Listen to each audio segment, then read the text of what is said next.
Assalamualaikum warahmatullahi wabarakatuh. Alhamdulillahi rabbil alamin.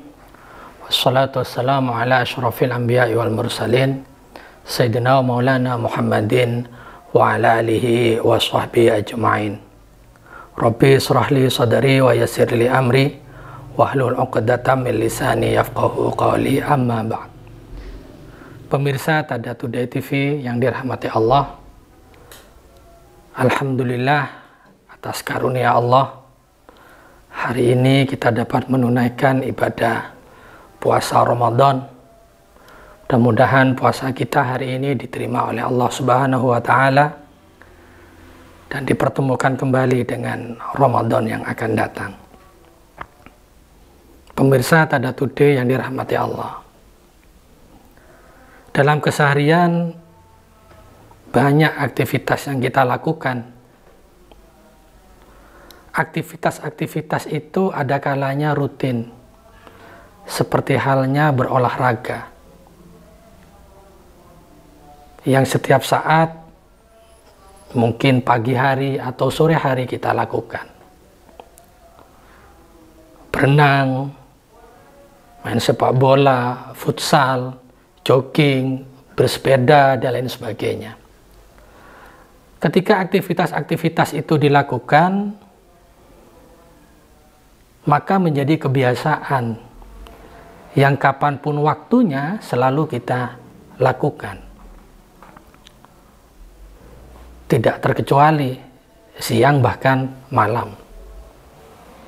Tidak terkecuali Ramadan atau di luar Ramadan. Lebih-lebih di luar Ramadan. Tentu aktivitas itu selalu kita lakukan. Karena sudah menjadi kebiasaan, menjadi rutinitas, maka di bulan Ramadan pun aktivitas-aktivitas berolahraga itu kita lakukan. Nah, bagaimana agar aktivitas berolahraga di masa berpuasa bulan Ramadan tetap bisa dilakukan dengan baik sebagaimana layaknya di luar bulan Ramadan?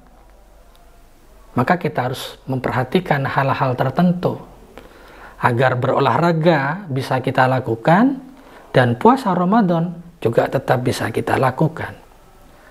Olahraga kita tidak sampai membatalkan puasa Ramadan kita yang menjadi kewajiban bagi umat Islam, bagi seorang mukmin. Jangan sampai aktivitas yang rutin kita lakukan itu membatalkan puasa kita. Begitu juga jangan sampai puasa yang wajib ini menghalangi, dalam tanda kutip, kita tidak bisa melaksanakan aktivitas yang rutin biasa kita lakukan di luar Ramadan. Seperti berenang satu misal. Karena berenang ini menggunakan media air, dan media air ini berpotensi dapat membatalkan puasa oleh karena masuknya air ke dalam lubang, jauf atau rongga, baik itu hidung, mulut, telinga, kubul, atau dubur. Maka lubang-lubang itulah yang bisa dimasuki oleh air, terutama mulut, hidung, dan telinga. Sebagaimana ketika kita berwudu, Rasulullah SAW bersabda dalam sebuah hadis, an laqi tibni sabirata qala qultu ya Rasulullah akhbirni anil wudu'i qala asbighil wudu'a wa khallil bainal asabi'i wa baligh fil istinsyaqi illa an takuna sha'ima.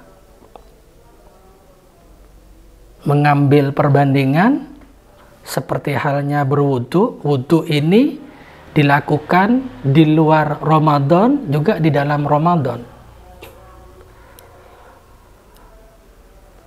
Maka Lakit bin Saburah ini berkata, "Wahai Rasulullah Shallallahu Alaihi Wasallam, terangkanlah kepadaku perihal wudhu." Beliau bersabda, "Ratakanlah air wudhu dari sela-sela jarimu, serta keras-keraskanlah menghirup air di hidung, kecuali kamu berpuasa." Kalau merujuk kepada berwudhu, artinya berwudhu pun yang menggunakan media air itu dapat berpotensi membatalkan puasa kita oleh karena masuknya air ke jauf, rongga hidung, rongga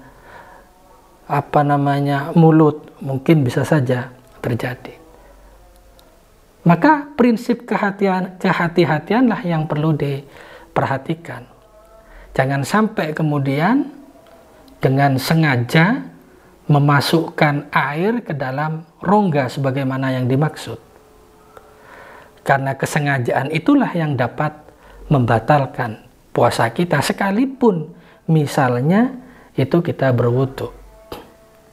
Jadi mengambil perbandingan antara wudu dengan berenang, sama-sama menggunakan media air, hanya beda konteks kewajiban saja.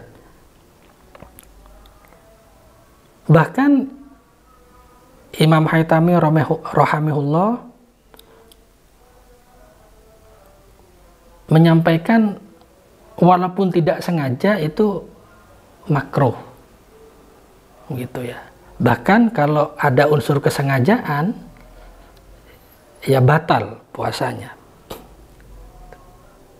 Nah, oleh karena itu, bagaimana agar tidak batal puasanya? Maka kita harus menjaga supaya air tidak masuk ke dalam rongga-rongga itu, ke dalam lubang-lubang itu, mulut, hidung, itu supaya tidak masuk.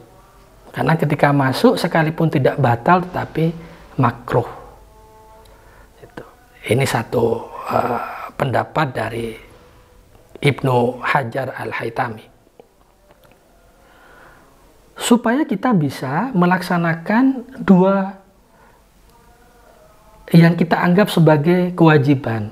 Kewajiban berolahraga karena rutinitas, dan kewajiban menunaikan ibadah puasa karena memang itu wajib bagi seorang muslim, seorang mukmin, sebagaimana yang diperintahkan oleh Allah Subhanahu wa Ta'ala. Maka sekali lagi kehati-hatianlah yang menentukan, termasuk niatan. Kita niat meminum air pada saat berenang, ya tentu namanya juga niat untuk memasukkan air, maka secara otomatis batallah puasa kita. Jadi unsur tidak sengaja saja ini Ibnu Hajar Al-Haytami menyebut dengan makruh. Nah, apalagi dengan sengaja, maka batal puasanya. Maka dari itu, silahkan aktivitas yang biasa dilakukan di luar Ramadan tetap dilaksanakan, tetapi jangan sampai kemudian membatalkan puasa Ramadan yang wajib kita laksanakan. Agar bisa dilaksanakan kedua-duanya, maka saling memperhatikan dan menjaga kehati-hatian dalam melaksanakan rutinitas yang biasa kita lakukan di luar Ramadan. Demikian, terima kasih. Kurang lebihnya mohon maaf. Allahul muwaffiq ila aqwamit thoriq. Assalamualaikum warahmatullahi wabarakatuh.